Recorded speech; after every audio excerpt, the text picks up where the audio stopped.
Good Tuesday afternoon. Thank you for hopping on NCSA Live. I'm David Kamisik, Senior Recruiting Manager here with Next College Student Athlete. We appreciate you tuning in, whether it be through Facebook, Twitter, YouTube, whatever social media platform you're watching us on. Over the next half hour or so, we're going to educate you guys on the recruiting process, but certainly want to get your involvement. So any questions you may have over the next half hour about the topic we're talking about, or really anything in the recruiting process, jot down there at the bottom of the screen, and we'll get to as many as we can over the next half hour. We like being challenged, so bring some tough questions our way. Christina Cicero, our college coach packet coordinator, joins me as well. Christy, I know you love tough questions. We were just talking about that. I live for tough questions, David. I do. It gets you outside your comfort zone. Easy. Who likes easy, right? Nobody likes easy. And you know what wasn't easy? Your new background. I've been on Facebook Lives with you, and you have a new background. It's an empty room right now, so that's why I love it. There's nothing there, but eventually it'll be something cool. But yeah, thank you. Awesome. Well, CNC's joining us to drop some knowledge as well. Today's topic that we're going to focus on is getting everyone prepared for June 15th, which is a huge date when it comes to the recruiting process. So we'll talk about, what is June 15th? Why does it matter? Why is it so impactful in the recruiting process? And then really how to prepare, how to get ready for June 15th. So first and foremost, June 15th in the recruiting world is really a big date, specifically now for the 2024 graduates. So any of those sophomores who will be entering their junior year this summer is a pivotal time in the recruiting process. Christy, let's talk a little bit about what this date means. For June 15th, it's really when a lot of contact becomes available for college coaches. So why don't you start by breaking that down a little bit? What is June 15th? Why is it so important? It's kind of like our tax day almost in the recruiting world. Tax day is not fun. June 15th is a lot of fun. And I'm actually going to start off a little bit differently because I feel like I have a little bit of a unique perspective to this, only because when I first started college coaching, there were rules in place as to when I could call a kid or when I can text a kid.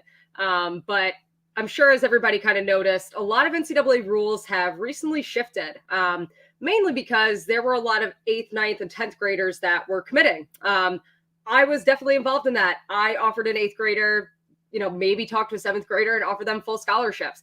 And we got around that by different, channels of communication. So I'm actually very excited as a former college coach that this rule was put in place because, we really shouldn't be putting stress on a lot of kids in 7th, 8th, 9th grade. So with that being said, just kind of wanted to give you a little bit of the background as to why June 15th is what it is. But it's essentially the first day that contact can be made. So if I'm still a college coach and I really love David and I want him on my team, I can pick up the phone and give him a call and tell him all about Christie University, tell him why he should come here and play college hockey for me. That is essentially the summary of it. But David, I'm sure you're going to get into more detail about it. I commit. Where do I sign? How do I sign? Although I haven't put on ice skates I put on ice skates like once. That's why I want you. Like 12 years. I'm a little raw, but my wrist there is really tight these days. So there we go. Best June 15th call I've ever had, I think. But I commit for sure. So June 15th in the recruiting world, what that means for Division II schools is that's the first date that a Division II coach can directly contact a student athlete. So Division II coach can pick up the phone, they can call them, they can text, they can email, direct message, whatever way of communication.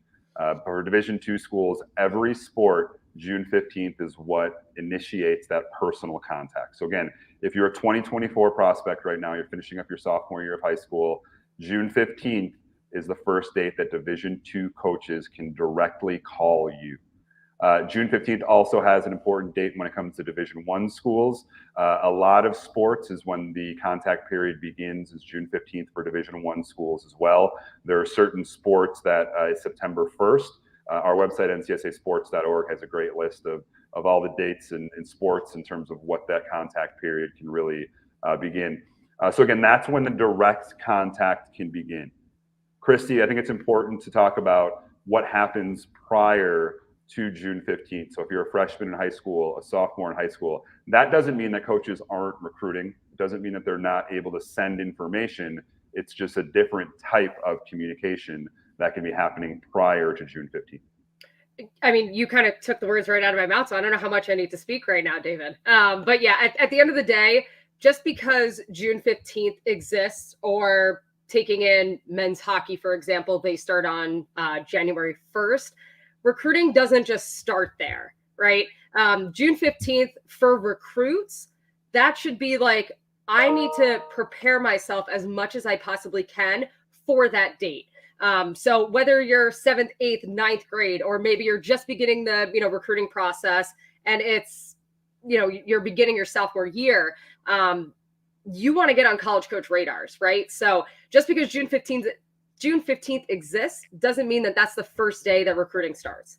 You want to make sure that you can get on as many college coach contact lists for June 15th as humanly possible at the end of the day. You want to make sure that you're emailing coaches, trying to set up phone calls saying, hey, coach, I'm calling you 3 p.m. on Wednesday. So then they know to pick up the call, because if you call, they pick up, you can chat with them, and you guys can pretty much talk about whatever. Trying to get on campus for an unofficial visit, really walk around, get to know the coaches. June 15th is so important for, honestly, more so for recruits than probably college coaches. And I say that because as a college coach, we know what the date is. We know who we're going to call, but it's years that we are preparing for that day. So kind of like what I talked about earlier, when I was, in college coaching, I was talking to 7th and 8th graders, offering them full scholarships. That's how early we start. I feel like I could go into a lot of details, and I'm sure there's going to be questions about why do colleges, recruit 7th, 8th, 9th graders, but I'm going to pump the brakes there, David. Yeah, and the evaluation process starts early, right? Where college coaches, as freshmen and sophomore classes, they're identifying potential recruits, right? So as a college coach, I'm not just waiting until June 15th and saying, all right, let's take a look at this 2024 class and see who it is that we want to maybe recruit, right? I'm putting in work freshman year for these student athletes, sophomore year of these student athletes. And as a college coach, what I can do is I can send out generic information to let these student athletes know there's somebody that's on my radar as a college coach.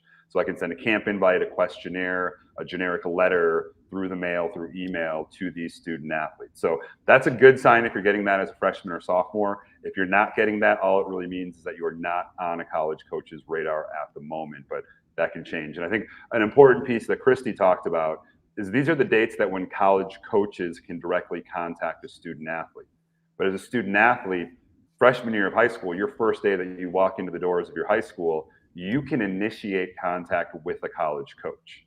And that's a really important piece to it, because I think what a lot of families do, Christy, is they sit back and they wait for these dates to get contacted by college coaches versus taking that initiative and sending out information, emailing coaches, picking up the phone, calling coaches. And I think the student athletes that wait until junior year are the ones that fall a little bit behind there. So again, you hit on the importance of being proactive early on. And that's really an important piece to it, and something that I don't think a lot of families know and don't take full advantage of, is that I don't have to wait for a coach to contact me. I can take the initiative and I can send my information to that coach. Yeah, again, another area that you kind of just took the words right out of my mouth, right?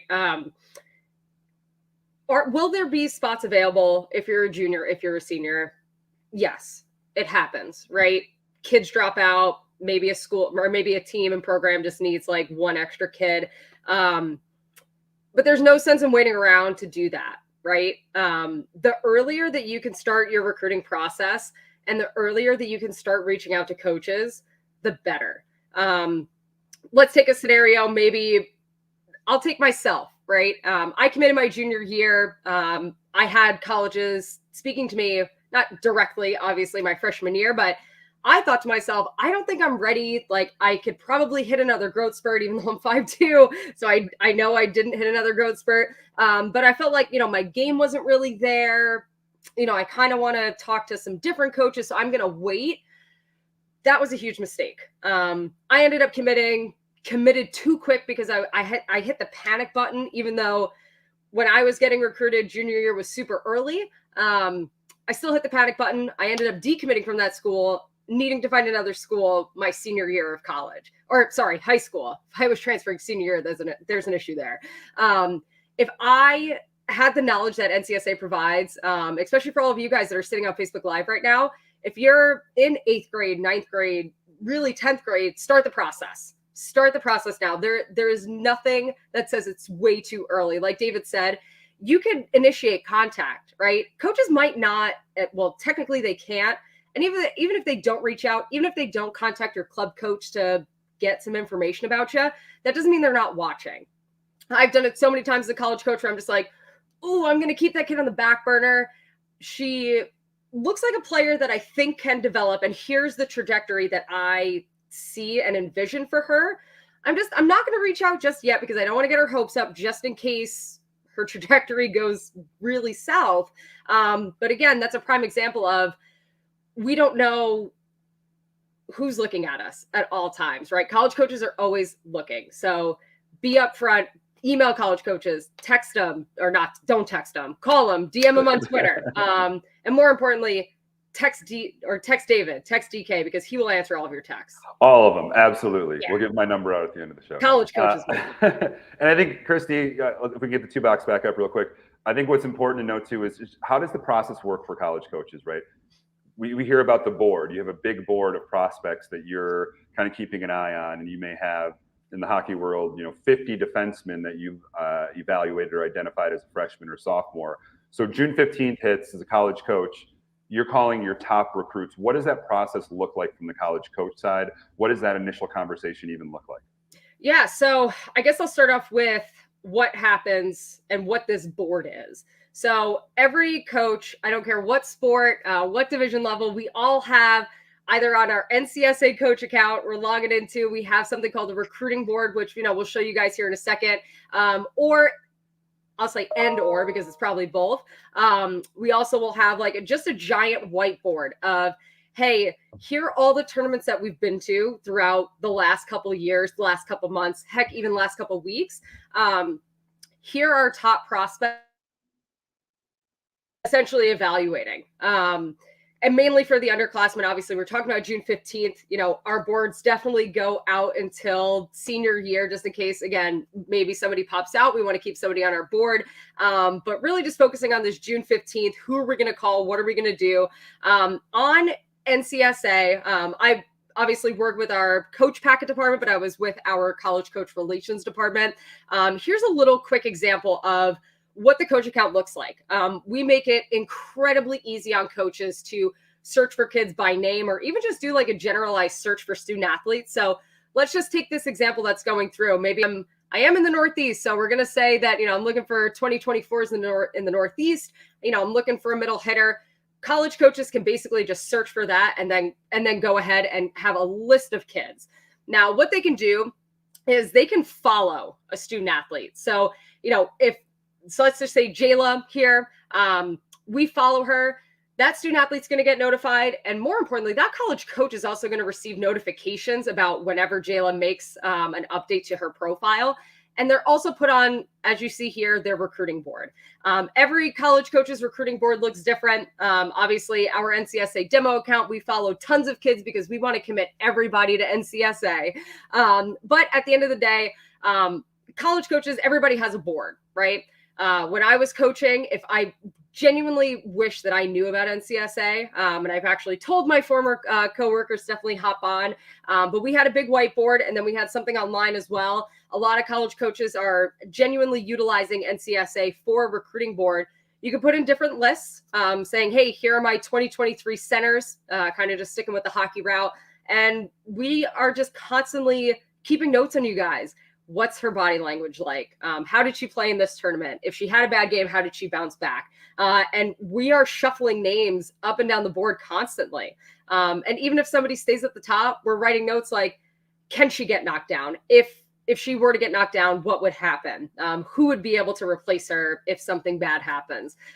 So it's intricate, to say the very least, David. I feel like I could spend probably an hour just about what college coaches are doing in the off season, getting prepared for June 15th, but I won't waste everybody's time doing that. Maybe we could set up another Facebook Live for that topic. The simple way of putting it is coaches are busy, and coaches are planning and they're preparing for these dates. And they're, again, not just waiting for June 15th to hit and say, okay, 2024s, let's see who we got. So again, that's a really important piece to this is, again, college coaches, they're identifying, they're evaluating freshmen, sophomore in high school so that when June 15th hits, they've already put in the work to realize, okay, we're calling these 20 recruits today. These are our top recruits. These are the ones that we want to reach out to. These are the ones that we want to start to build that conversation, that connection with. Now, that initial conversation, that first phone call, it could lead to an offer, but in most cases, Christy, it's probably not going to lead to an offer right away. There's obviously, I think, a getting to know you period. So when you hit June 15th, you would call a recruit. What does that initial conversation even look like? Like, what are you trying to accomplish as a coach in having that first conversation with a student athlete? Yeah, so because the NCAA really changed their rules and made it super duper tight that there's not even any loopholes that we can talk to kids before June 15th, is there that 1 or 2% chance, like David talked about, that might result in an offer? Probably. But let's completely take that off the table. It's 1 or 2% chance, most likely not going to happen. So that first conversation, they're going to probably talk about their school. I still remember my talk track from when I was recruiting, like, hey, let's just shoot the breeze. I want to know about your day. I want to know about your academics. What's your favorite subject in school? Just trying to have a conversation, see what the student athlete is giving back to me. If they're not giving much back, I'm probably just jumping into my, sales speech essentially to get them to my schoal. But, if that conversation is flowing, I'm going to keep that going. Right. And I have a feeling that a lot of coaches are very similar in that aspect. At the end of the day, coaches, like David said, we're busy. We work 14-hour days in the off season. So we work at least 18 to 19 hours during season. So make sure that you're just showing your full personality. Whatever questions that they ask, make sure you answer them in detail. Don't just give them one-word answers, because it is just this feeling out period of, hey, we really like you on the ice, but we really don't know you as a person. So we want to get to know you. So from there, they're going to tell you about their school, kind of tell you about the perks of the sport. This is a great opportunity to start asking questions, ask about their coaching styles, ask about the school. I will say this, if there is just a school that you won, there's nothing on earth that would get you to this school. Do the due diligence and the honor and let the school know that this really isn't the opportunity that you're interested in, but that you are incredibly grateful. Make sure you're thanking coaches. Don't be rude. Like, I don't want to go to your school. You're going to burn a lot of bridges. You're never going to get committed. So make sure you're being upfront and honest with schools. But with that, don't leave anything off the table. If there are 20 coaches that call you for some odd reason on June 15th, take all those calls. Don't say, hey, junior college from California, I'm definitely not going to you. Don't say that unless, again, 1000% certain that is not in your wheelhouse. Or like if Harvard called me, I'm not smart enough to go to Harvard. I'm probably going to be like, sorry, guys, I'm not getting my ACT scores up because of this noggin up here. So just be upfront and honest, but make sure that you're not leaving any schools to chance, because you have no idea what opportunities could be out there for you. And kind of just kicking it back to NCSA, that's what's great about our profiles. We have so many schools in our system that you never know what your perfect fit is. Right, David? Christy, I think you're good enough. I think you're smart enough. Ooh, I don't know about doggone it. People like you. Yeah, I appreciate that. But for Harvard, I don't know, man. Hey, I'll help you study. Thank you. I needed that. You're welcome. So again, it's a process, right? It's not just, again, turning the page of June 15th and all of a sudden coaches are trying to figure out. They're doing a lot of time, a lot of research. And again, that's where as a student athlete, we showed you guys the college coach perspective of what they look like when they're going through our network and trying to identify kids. Very similar as a student athlete, you can build a profile in our network and start searching schools based on majors, locations, whatever the case is. You can start formulating your favorites as a freshman or sophomore. Send your profile out to those programs, try to get on their radar versus, again, sitting back and waiting and relying on a coach to just kind of randomly discover you or find you. So again, June 15th, a pivotal date in the recruiting process.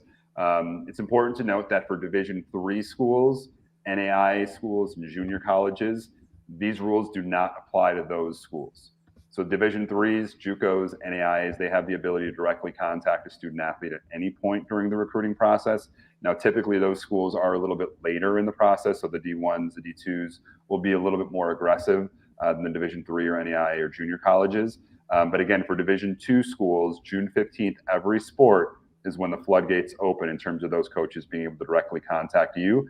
And then for Division I, men's hockey, as Christy mentioned, it's actually January 1st of your sophomore year. It's the earliest contact date in any Division I sport. And then for Division I schools for June 15th, it's every sport but baseball, women's basketball, football, men's and women's lacrosse, and softball. So every other sport, D1, June 15th begins that contact. Again, ncssports.org is our website. Ton of great information on there to check out the specific sports and the details there. So again, if you're at 2024 right now and you're heading into your junior year next this fall, I should say, this is an important date. Now, don't be discouraged if you don't get any phone calls, if you don't get any direct emails, direct letters, whatever the case is. It doesn't mean you're not going to be able to play in college or get recruited. It's just those that have put in the work freshman, sophomore year are more likely to be getting some of this contact. A quick story on my end, Christy. I like stories as well. UNLV once recruited a basketball player from Nevada, and on June 15th, they sent him like 100 handwritten letters. So on June 15th, he opened his mailbox and had 100 handwritten letters from that coaching staff. Ended up going to that school. So that little I would commit there too. That little ploy worked for him. So again, coaches are strategic when they have their top recruits, guys that are going to be, or gals that are going to be highly recruited. They're trying to figure out what can we do to really make a good impression here and make an impact. So any other thoughts around June 15th? Again, we got about 2.5, 3 weeks here before it hits for the 2024. Is anything we missed, Christy? No, I mean, first and foremost, UNLV story, that's dope. Like, that's so cool. I wish I would have thought of that. I've talked way too much today, guys, and I'm sure you want to hear David's awesome sports broadcasting voice even more. So I'll try to keep this short, sweet, to the point. Just as a final thought, something that we didn't hit on, but David kind of just said it. If you don't get called on June 15th, please do not be discouraged. I'll leave it at that. You will still be able to play college sports. You have to put in the work. You have to put in the effort. It's an absolute honor to play whatever level of college sports, whether it's JUCO up to the Division I level. Again, if you don't get called, work a little bit harder. You're going to get there. Cool. Really, really good stuff, Christy. We do have some questions coming in, so let's dive into some of these, and this is going to be a good one. So we're talking a lot about the sophomore class, but Christy, what about the seniors? Connor wants to know, is it too late for a 2022 to commit to a college? Yeah, sorry. And I'm trying to get up to my screen to see if, his picture has a sport. I think it's baseball. Am I right on that? I got it on my phone here. I can see it. Okay. You start answering the question and then I'll find perfect. the sport for you. Connor, hey, great question. Again, I know that we're talking about a lot about the underclassmen.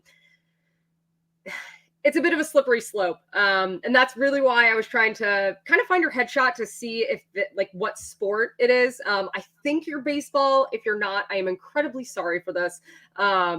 But for baseball, it's honestly not too late. A lot of college baseball coaches are definitely still heavily recruiting. Again, although I'm, working with Coach Pack and I'm still answering questions on behalf of college coaches. So definitely understanding what they're still looking for. And we're getting a ton of roster openings still, and especially from these spring sports. Now, let's just say you're not a baseball player. Maybe you're basketball or my favorite hockey. I will be very forthcoming in saying for fall sports, winter sports, not a lot of opportunity out there. With that being said, is it completely closed off? No, by no means no. But my advice to you is no matter what sport you play, it's May 24th of your senior year, put in the work. You got this, right?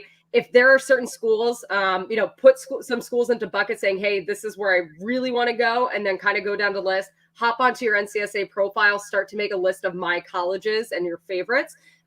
Go research those schools, go see, how many kids are graduating from the year previously.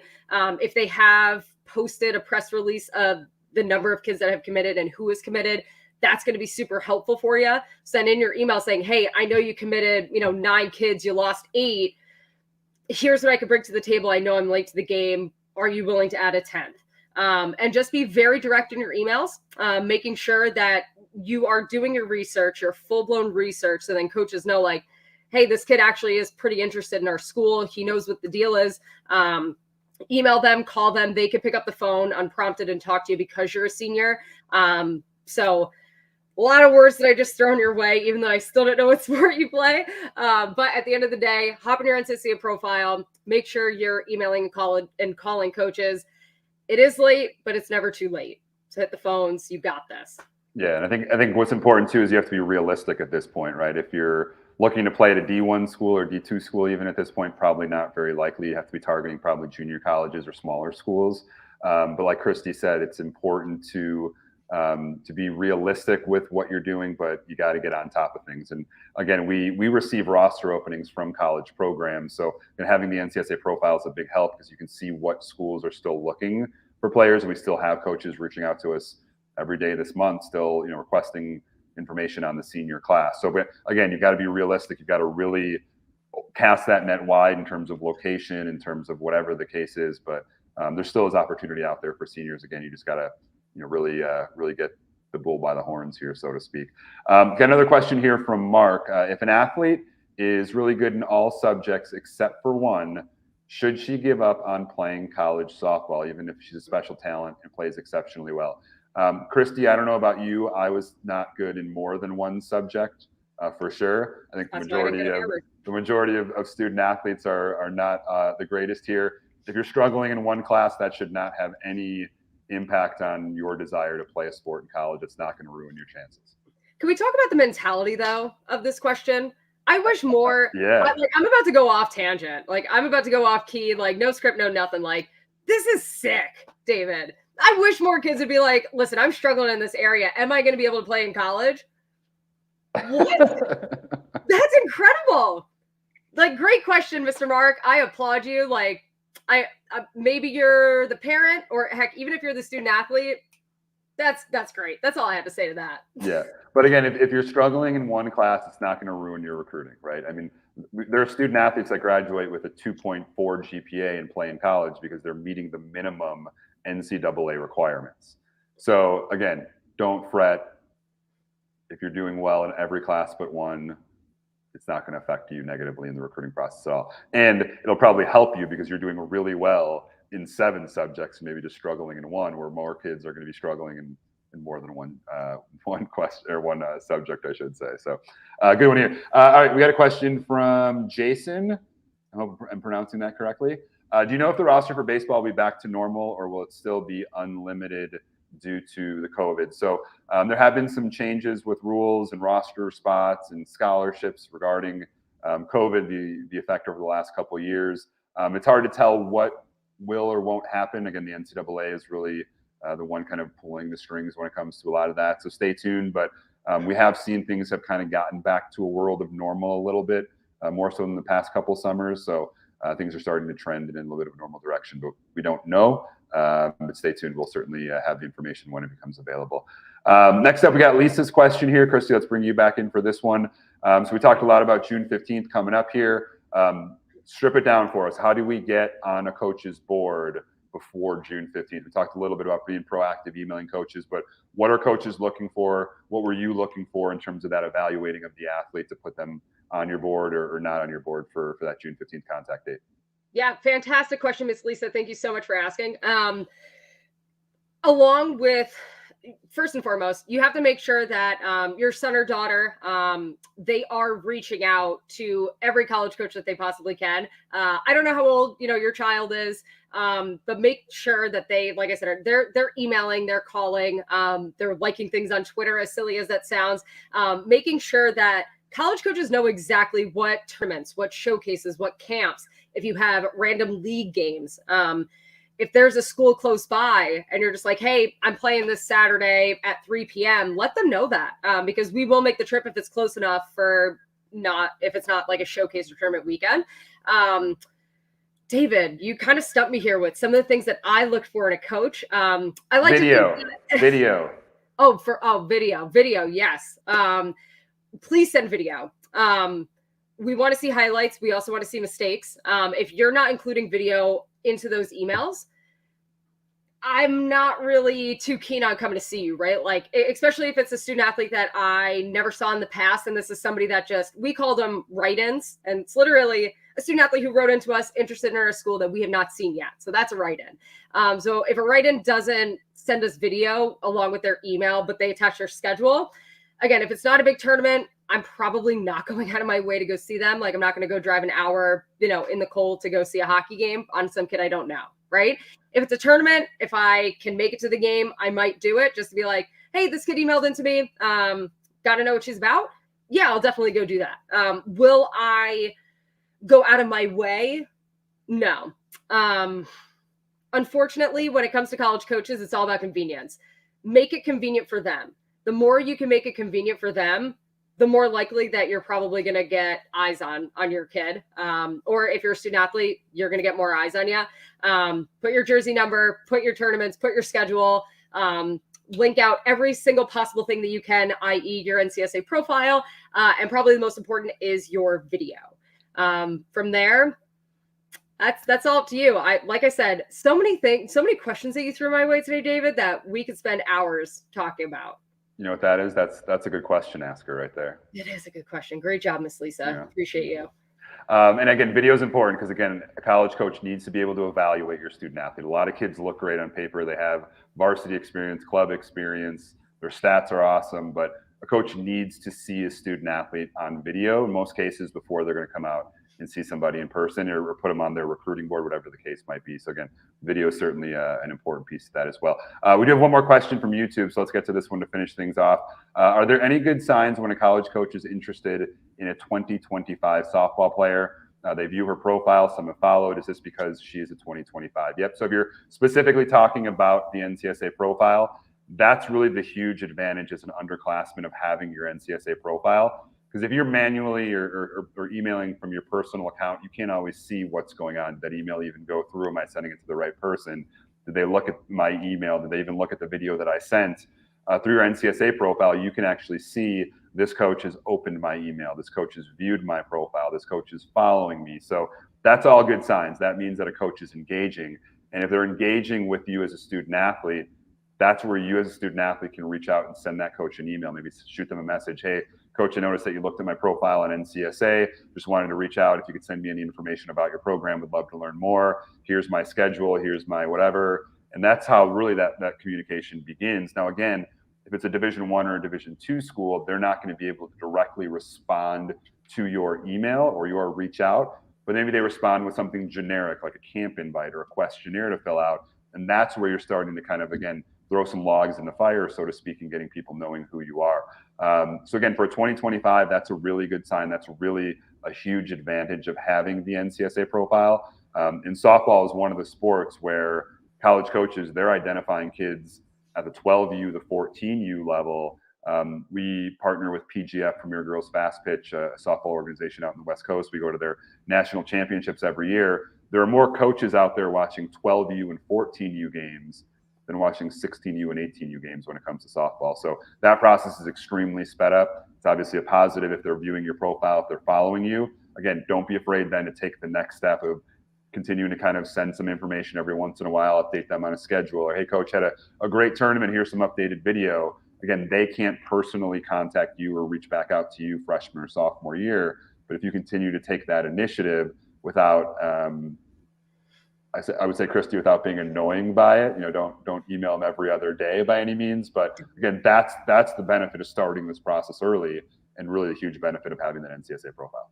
Absolutely agree. Cool. Appreciate the questions. And we did have one question on Facebook about this recording. We do keep these on Facebook. They're on YouTube. So definitely plenty of ways to check this out afterwards. Send it out to whoever you'd like that you think would benefit from the wonderful knowledge that Christy is dropping so far this afternoon.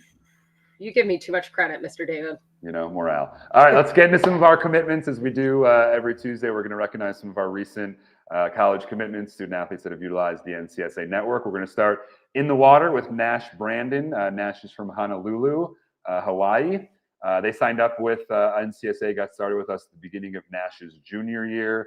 The family was brand new to recruiting, really at square one in the recruiting process. But as you can see, Nash has made his college decision, committing to the University of Pacific in Stockton, California, the Pacific Tigers, a Division I program in the West Coast Conference, the same conference as Gonzaga, BYU, St. Mary's, Pepperdine, a lot of those West Coast schools. And water polo is a tough sport, Christy, only about 170 programs nationwide. So for Nash, starting his junior year really with this process, obviously was able to find hopefully a great fit for him. And congratulations to him on that decision to go to Pacific. Yeah, that's awesome. Congrats, Nash. And next up here, we got probably the greatest action shot of all time by Miss Reagan Sydney Peterson. She's obviously a beach volleyball recruit from North Carolina who is headed to the University of Washington this year. Miss Reagan created an account with us back actually in 2018, and she initially created an account for indoor volleyball. But then just last year, I believe it was exactly a year ago, either April or May of 2021, she switched her profile over to beach. And within the last year, she logged into her account 618 times, had 5 coaching sessions, 37 recruiting classes. Her profile is super beefed up. So to say that she wanted to be on top of a recruiting game by starting a profile with us very early, like we talked about, is putting it pretty mildly. And just to kind of throw some more stats your way, Reagan appeared in 134 searches, 12 follows, had 84 opens, and of those 84, 13 of them were from the University of Washington.